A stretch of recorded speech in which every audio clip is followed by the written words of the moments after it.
Am I the a-hole for not telling my brother-in-law about the college account we have for his daughter? My 40 female husband, Robert, 45 male, and I are child-free by choice. I'm an only child, but Robert has a brother, Samuel, and Samuel has a daughter, Shelby, who is 17 and a senior in high school. Shelby's mom and Samuel split up when Shelby was 3, and he's never been a very enthusiastic father and did not file for custody, but he gets visitation and pays court-ordered child support. Several years ago, Samuel told Robert that he wasn't saving anything for Shelby for college. He said Shelby's mom can pay for it out of the child support I sent her every month. When I heard this, I suggested that we start saving some money each year in an account for Shelby that we would give her when she was ready for college. We started putting money aside each year and we invested it well. So now the account is almost $35,000 in it. We didn't tell anyone about the account because we didn't know how much we would be able to save. And we didn't want Shelby to count on money that wouldn't be there. I have some chronic health problems and we thought we might end up needing the money we had saved for Shelby. But I'm doing better, so we are now comfortable giving it to her. A couple years ago, Samuel lost his job. He looked for a new one but didn't seem to be looking very hard. Whenever Robert asked him about it, Samuel would say he would find something when he really needed to, but that he was enjoying having some time off. We assumed he was living off his savings. He got a new job about a year later and has been working that job since. Last month, Shelby started looking into colleges, so we decided we should tell her about the account because knowing the money was available might influence her decisions about where to apply.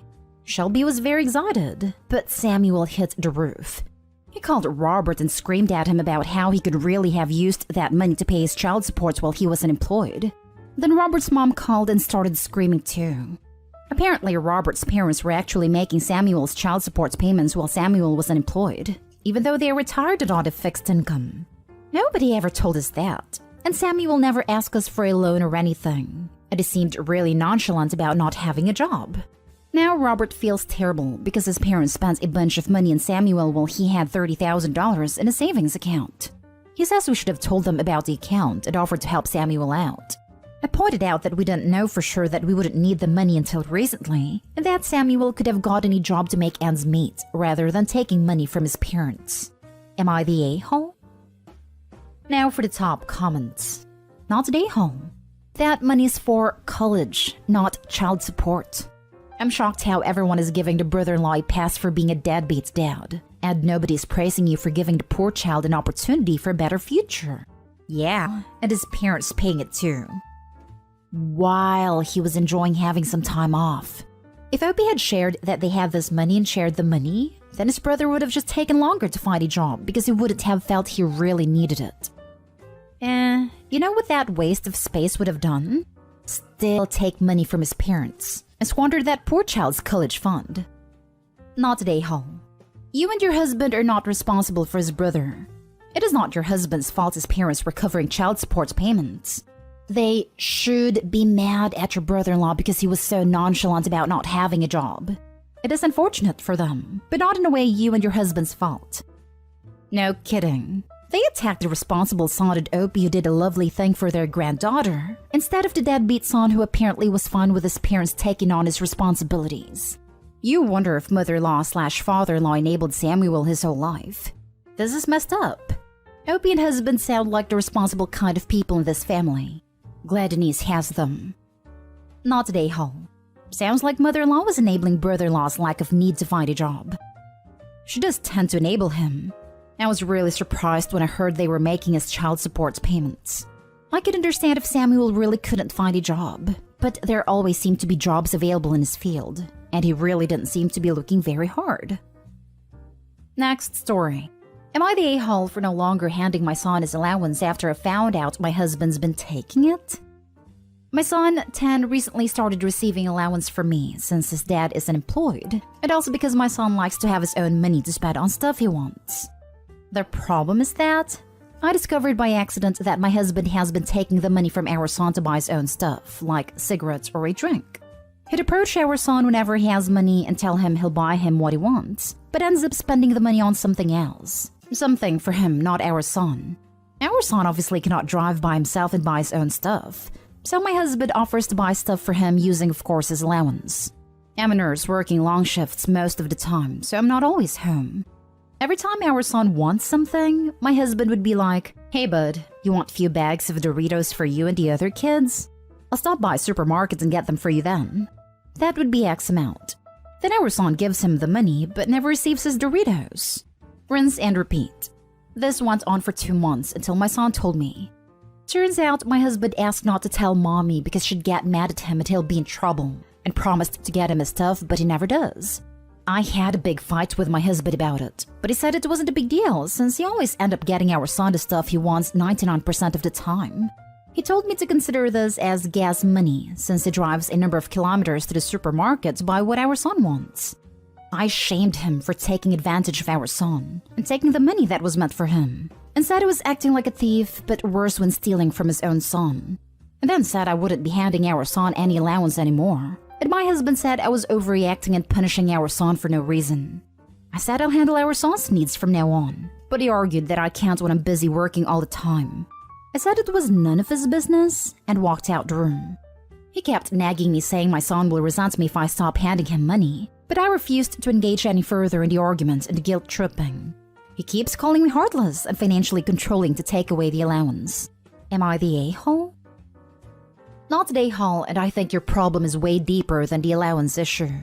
What your husband is doing is a real breach of trust. The father's literally stealing from his own son to buy cigarettes. My blood pressure would be through the roof. Not just stealing, but asking his son to keep secrets from his mother. That's not good or safe. What happens if another adult does something and tells the kid to keep it a secret? He'll think it's normal since his dad does the same thing. I have had the good secret, bad secret talk with all of my kids as soon as I think they're old enough. Super important for them to understand. But to have a parent breach trust like this is just terrible. This is very concerning behavior. He's stealing from your son, having your son lie to you, and now he's harassing and trying to manipulate you. I understand that this post is just a snapshot of your relationship, but is this honestly the marriage you want? Is this the role model you want for your son? Info. Why are you still with your husband when he's clearly taking advantage of your 10-year-old son? Why did she even get with him in the first place? He's nothing but a leech. I thought the title said X. When I got to the end of the post and realized this was a current husband, I was floored. My comment was literally going to be, "I see why you divorced him." Next story. Am I the a-hole who got mad at my wife for eating all the food I had prepared? I and my wife have been married for 5 years, and she's now 3 months pregnant. My mom is diabetic, has high blood pressure, and has poor memory, so she has been staying with me and my wife for the past 2 years, as nursing homes are extremely expensive where I live. I usually do all the cooking at home, and we have one of those stovetop controllers that are password operated to ensure safety, in case my mom goes into the kitchen when I'm not at home. I also give my mom all her meds, as she's prone to forgetting whether she's taken meds or not. As usual, I prepared breakfast for the 3 of us, kept my mom's meds on her bedside table, and left for work. I got a call around 4 hours into my shoddy, saying my mom was in the emergency ward because she passed out from only having her meds and not her food. I rushed to the hospital and found my wife sitting in the emergency ward. When I asked her why my mom didn't eat despite me having cooked, she said that she, my wife, had eaten all the food because she was extra hungry. On top of all this, my wife gave my mom her diabetic meds thinking that she hadn't had them yet. I tried to keep calm, but seeing my mom like that made my blood boil, and I told my wife to just go home. She tried talking to me, but I told her not to test me and that I don't know how much longer I'll stay calm. I made her leave the hospital. She's been texting and calling me, but I haven't replied to her yet. My mom is conscious now, but the doctor said she's still disoriented, doesn't remember much, due to overdose of diabetic meds. She'll have to stay at the hospital for a few more days. Am I the a-hole? OMG, of course not the a-hole. Pregnant women do not develop a second stomach instead of a brain. She chose to not feed your mother knowing it could lead her to the ER, and gave her extra medicine without checking if you already gave her. What was she trying to do, honestly? Hungry? How starving do you have to be to choose to endanger someone? Side note, you need a pill distributor with different cases for each day, to be sure not to mess up. Oh wow, I have to look upon the pill distributor thing, for sure. Not the a-hole. Your wife could have seriously harmed your mom. At the very least, she could have called you to ask if she had been given her medications. However, she should have just assumed you had already given them to her because that's your responsibility. She also shouldn't have taken extra food without asking, as I know some medications require food for absorption. Actually, since this is medication to control blood sugar spike after meals, if you don't eat, blood sugar can get dangerously low due to the meds. Your wife also needs a lesson in diabetic management. She should have known not to give anti-hyperglycemics without checking. Not today, home. Your wife tried to kill your mom. She knew exactly what she was doing when she gave her those meds on an empty stomach. Pregnancy brain for me was putting my car keys in the fridge or briefly forgetting a simple math problem. Not eating everything when someone diabetic is in the house. My mom is diabetic and came to stay with us when I was in my 3rd trimester.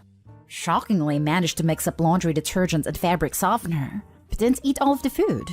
Pregnancy brain made my ex laugh because he'd find car keys in the most random of places. Now for the last story. Am I the a-hole for standing up for my daughter? Today we went trick-or-treating. My husband, my 2 daughters, 8 and 3, my step-kids, 11 and 8, his ex-wife, her husband. My husband started drinking before we left, and continued to drink at every house that offered drinks. He wasn't super drunk at the end, but he was a step or 2 above tipsy. After, we went to eat with the kids. I drove and he sat in the back with the kids. We were tired, cold, and hungry.